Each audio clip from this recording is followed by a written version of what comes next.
Hello everyone, welcome to our channel Padhai Hub. आज हम अपना बिजनेस स्टडीज़ का चैप्टर नंबर 5 कंटिन्यू करेंगे और आज हम फाइनली इसे फिनिश करने जा रहे हैं। तो चैप्टर नंबर 5 का ये आपका लास्ट वीडियो है। चैप्टर नंबर 5 हमारा ऑर्गेनाइजिंग है और this is our last video of this chapter. इसके बाद आज हम पढ़ेंगे, अब देखिए इसमें relationship between delegation and decentralisation. तो डेलीगेशन और डिसेंट्रलाइजेशन होता क्या है ये हम पढ़ चुके हैं। डेलीगेशन क्या होता है, डिसेंट्रलाइजेशन क्या होता है। देखिए अब दोनों में रिलेशन क्या है। Decentralisation is extension of delegation, मतलब अगर हम डेलीगेशन को बढ़ा दें तो वो एक्सटेंड करके क्या हो जाता है, डिसेंट्रलाइजेशन। या फिर हम कह सकते हैं जो डेलीगेशन है वो डिसेंट्रलाइजेशन का ही एक छोटा सा पार्ट है। इसके बाद in delegation we multiple the authority with to. Delegation में हम अपनी पावर को बांटते हैं, मल्टीपल करते हैं दो पर्सन के बीच में, एक सुपीरियर और एक सबऑर्डिनेट। जबकि whereas in decentralisation the authority is multiply by many. जबकि हम डिसेंट्रलाइजेशन में अपने अथॉरिटीज को कई लोगों के साथ एक साथ ही बांट देते हैं। ठीक, उन जो जिसके भी जिसमें जो भी कैपेबिलिटी है, एबिलिटी है, हम उसके अकॉर्डिंग उसको उसकी पावर दे देते हैं कि भाई आप अपने अकॉर्डिंग अपने इतने डिसीजन खुद ले सकते हैं, आपको बार बार हमारे पास आने की जरूरत नहीं है। ठीक है, तो चलिए और नेक्स्ट आपका दे रखा है delegation is necessary in every organisation but decentralisation is optional. तो सिंपल सी बात है, यहाँ पर अगर हम बात करें कि डेलीगेशन हर ऑर्गेनाइजेशन में बहुत ही ज़रूरी है, जबकि डिसेंट्रलाइजेशन ऑप्शनल है। आप चाहें तो डिसेंट्रलाइजेशन करें, नहीं चाहें तो ना करें। अच्छा, दोनों की अपनी अपनी इंपॉर्टेंस है, क्योंकि देखिए डेलीगेशन हम कब करते हैं। वैसे अगर मैं आपको बताऊं, डेलीगेशन हमारा नॉर्मली जो होता है किसी भी ऑर्गेनाइजेशन में आप कर सकते हो, लार्ज ऑर्गेनाइजेशन है, स्मॉल ऑर्गेनाइजेशन है, डेलीगेशन आपको करना ही करना पड़ता है, क्योंकि कोई भी मैनेजर या कोई भी सुपीरियर अपने ऊपर सारा बर्डन लेकर आपको इफेक्टिव और एफिशिएंसी के साथ काम करके नहीं दे सकता। तो डेलीगेशन क्यों होता है, डेलीगेशन होता है किसी भी काम को एफिशिएंसी और इफेक्टिवनेस के साथ करने के लिए। अगर आप चाहते हैं आपके ऑर्गेनाइजेशन के काम इफेक्टिवनेस के साथ हों और एफिशिएंसी के साथ हों तो आपको डेलीगेशन करना चाहिए। डिसेंट्रलाइजेशन लोग क्यों करते हैं, डिसेंट्रलाइजेशन अगर आप चाहते हैं कि आपकी फर्म आगे चलकर ग्रोथ करे तो आपको डिसेंट्रलाइजेशन करना चाहिए। डिसेंट्रलाइजेशन में हम क्या करते हैं, हर पर्सन को उसका काम दे देते हैं, उसकी अथॉरिटी दे देते हैं, हर पर्सन में हम थोड़ी थोड़ी अथॉरिटी डिस्ट्रीब्यूट कर देते हैं, जिससे क्या होता है, जिससे हर पर्सन को थोड़ी थोड़ी फ्रीडम मिल जाती है काम करने की। अब काम करने की फ्रीडम मिलेगी तो ऑब्वियस सी बात है प्रोडक्टिविटी बढ़ेगी, प्रोडक्टिविटी बढ़ेगी तो हम ग्रोथ भी करते हैं। ठीक है, तो यहाँ पर बस नॉर्मल इसने इतना कहा है कि डेलीगेशन नेसेसरी है, हर कंपनी में डेलीगेशन करना बहुत ही जरूरी होता है, जबकि डिसेंट्रलाइजेशन ऑप्शनल है। आप चाहें तो करें, चाहें तो ना करें, दैट इज योर व्यू। उसके बाद आपका आता है इंपॉर्टेंस ऑफ डिसेंट्रलाइजेशन। डिसेंट्रलाइजेशन की इंपॉर्टेंस क्या होती है, किसी भी फॉर्म में डिसेंट्रलाइजेशन क्यों जरूरी है।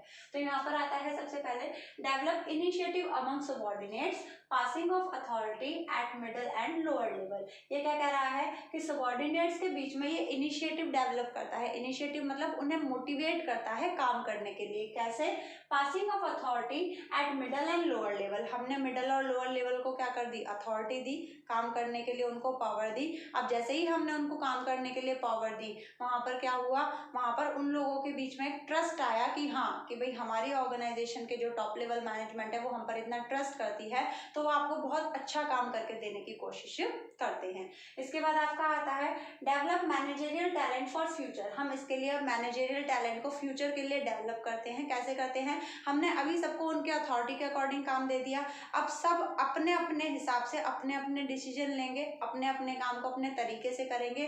तो अगर इन फ्यूचर हमें मैनेजर की जगह पर किसी और को लाना है या मैनेजर हमारा बाई चांस कहीं चला गया है तो उसकी जगह हम अपने मिडिल लेवल को या लोअर लेवल को भी कुछ टाइम के लिए वहां पर बिठा सकते हैं।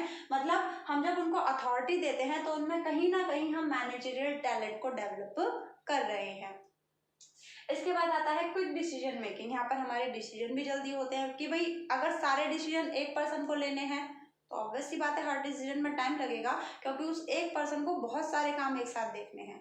बट यहाँ पे क्या किया हमने, यहाँ पर सबको थोड़ी थोड़ी पावर दे दी, सब अपने अपने डिपार्टमेंट का डिसीजन लेंगे तो डिसीजंस भी जल्दी जल्दी होंगे और अच्छे होंगे।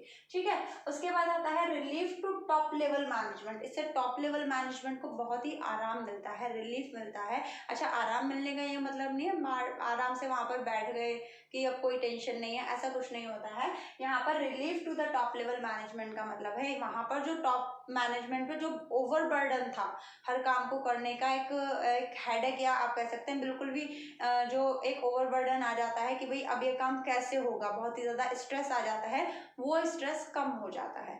अब उसको सिर्फ लिमिटेड एरिया या लिमिटेड स्कोप पर अपना सारा अटेंशन देना है, बाकी का सारा चीज वो पहले ही सबको पास आउट कर चुका है, पहले ही सबको वो क्या कर चुके हैं, डिसेंट्रलाइजेशन के अकॉर्डिंग अथॉरिटीज को डिस्ट्रीब्यूट कर चुके हैं। तो यहाँ पर जो हमारा टॉप लेवल मैनेजमेंट है उसे थोड़ा सा रिलीफ मिल जाता है कि वो बाकी के कामों पर भी ध्यान दे सकें। इसके बाद है फैसिलिटेट ग्रोथ। इसे हमें ग्रोथ करने में बहुत ही मदद मिलती है, किससे, डिसेंट्रलाइजेशन से। अभी मैंने आपको पहले वाले पॉइंट में बताया था ऊपर यहाँ पर, इसमें फैसिलिटेट ग्रोथ, हम ग्रोथ कैसे करते हैं। अब देखिए हर पर्सन को हमने थोड़ी थोड़ी अथॉरिटी दी, अब हर पर्सन को अथॉरिटी दी तो उसे फ्रीडम मिली काम करने की, और एक पर्सन अच्छा काम तभी कर पाता है जब हम उसे थोड़ी सी फ्रीडम देते हैं कि भाई आप अपने डिसीजन खुद ले सकते हैं और आप अपने अकॉर्डिंग काम करिए, ठीक है। तो यहाँ पर क्या होता है, हम हमारे जो एम्प्लॉयज हैं वो अपने अकॉर्डिंग काम करते हैं, जब वो अपने अकॉर्डिंग बहुत खुश होकर अपने आप ही काम करते हैं उससे हमारी प्रोडक्टिविटी बढ़ती है, प्रोडक्टिविटी बढ़ती है तो हमारी ग्रोथ भी बढ़ती है, ठीक है। नेक्स्ट आता है हमारा बेटर कंट्रोल। कंट्रोल बहुत ही अच्छा रहता है, बेटर कंट्रोल रहता है पूरी ऑर्गेनाइजेशन में। ऐसे कैसे, अब भाई सब अपने मन का काम करेंगे तो कंट्रोल कैसे होगा। तो देखिए यहाँ पर जब हमने किसी को अथॉरिटी दी तो अथॉरिटी के साथ रिस्पॉन्सिबिलिटी भी आती है, ठीक है, और डिसेंट्रलाइजेशन में अकाउंटेबिलिटी भी आती है। जब हम किसी को कोई भी अथॉरिटी डिसेंट्रलाइज करते हैं तो भाई हमने जिस पर्सन को वो अथॉरिटी दी, अगर काम बिगड़ेगा तो अकाउंटेबिलिटी भी उसी पर्सन की होगी। तो वो पर्सन क्या करेगा कि भाई मुझे ये काम दिया गया, ये काम बिगड़ना नहीं चाहिए, बहुत अच्छे तरीके से होना चाहिए, वरना जवाब मुझे देना पड़ेगा। यहाँ पर डिसेंट्रलाइजेशन में जब हम किसी को अथॉरिटी देते हैं तो वो पर्सन किसी और को ब्लेम नहीं कर सकता, क्योंकि अथॉरिटी उसके पास थी तो अकाउंटेबिलिटी भी उसी की होगी। तो यहाँ पर क्या होता है, जब किसी पर्सन के ऊपर कोई काम दिया जाता है तो वो उसे बहुत ही अच्छे तरीके से करता है ताकि वो आगे चलकर उसे किसी भी तरीके से शर्मिंदा ना होना पड़े, क्योंकि यहाँ पर वो किसी को ब्लेम नहीं कर सकता, यहाँ पर अकाउंटेबिलिटी किसकी है, उसी की है। इससे क्या होता है, हर पर्सन अपनी अपनी एक्टिविटीज को, अपनी अपनी अथॉरिटीज को प्रॉपर तरीके से यहाँ पर पूरा करते हैं, जिससे हमारी जो फर्म है, ऑर्गेनाइजेशन है, वो बेटर तरीके से कंट्रोल्ड रहती है, ठीक। अगर हम कंक्लूजन की बात करें तो यहाँ पर कंक्लूजन में या all over at the end of the chapter हमसे ये कहा गया है कि डिसेंट्रलाइजेशन भी करना जरूरी है सेंट्रलाइजेशन के साथ, क्योंकि जब हमने सेकंड चैप्टर पढ़ा था principle of centralisation and decentralisation, उसमें भी फ्योल ने यही कहा था। उन्होंने कहा था कि कोई भी कंपनी ना ही फुल्ली डिसेंट्रलाइज हो सकती है और ना ही फुल्ली सेंट्रलाइज्ड हो सकती है। हर कंपनी को थोड़ा सा डिसेंट्रलाइज होना पड़ता है और थोड़ा सा सेंट्रलाइज होना पड़ता है, ओके। तो आपका फाइनली आज चैप्टर नंबर 5 खत्म हो गया है।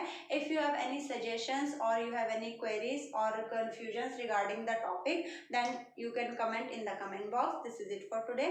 Thank you. Please like, comment and share.